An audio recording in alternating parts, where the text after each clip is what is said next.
My colleague Alicia Geet and I recently attended Indiana's statewide historic preservation conference held in Vincennes, Indiana, and we saw some excellent presentations, and I'd like to share a few of those with you here. Now, Vincennes is sometimes called Indiana's first town, but that would be news to all the people that were already living in the area when Europeans arrived in the first part of the 18th century.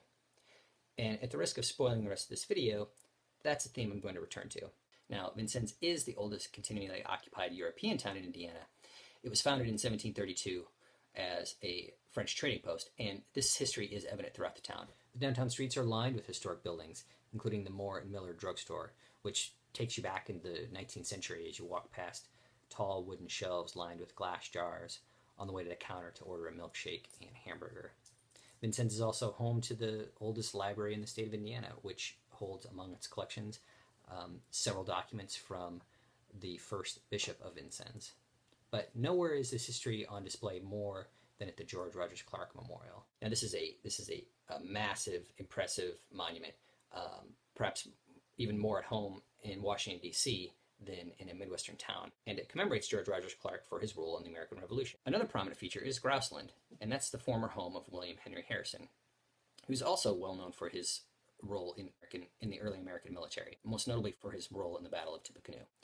Harrison was also the first governor of the Indiana Territory, and perhaps more infamous for being the first U.S. president to die while in office, succumbing to complications of pneumonia only 32 days after his inaugural speech. Now, these two buildings are markers to an approach to history called Great Man History, or Man in Big Hats history, which is problematic because it overemphasizes the role of a single individual, usually male, in shaping big historic events while diminishing or outright ignoring the role of basically everybody else, which brings me back to the conference.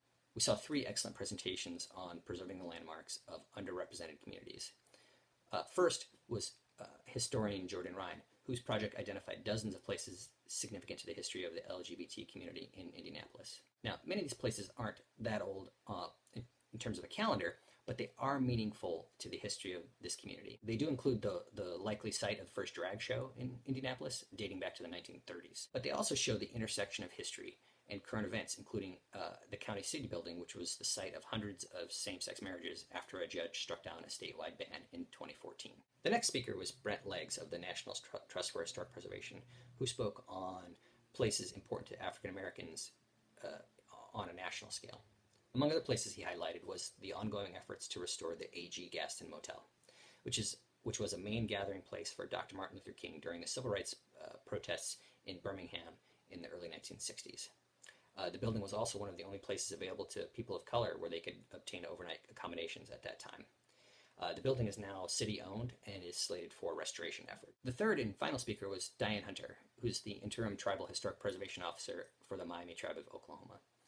She began her talk with a greeting in Miami, which is an audible reminder of the people who were living in the area that would become Indiana when Europeans first arrived. She talked about places important to the Miami, including natural landscape features such as 7 pillars along the Mississippi River, and buildings associated with tribal leaders, including the Richardville House, which is the oldest Native American house in the state and the only treaty house in the nation.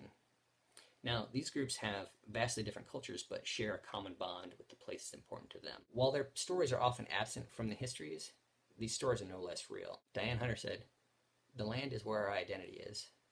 These places are where we became who we are. What places are important to you? Where did you become who you are?" For more information about some of the places I talked about today, see the links below in the description. And be sure to leave a comment about some of your favorite places. Thanks for watching.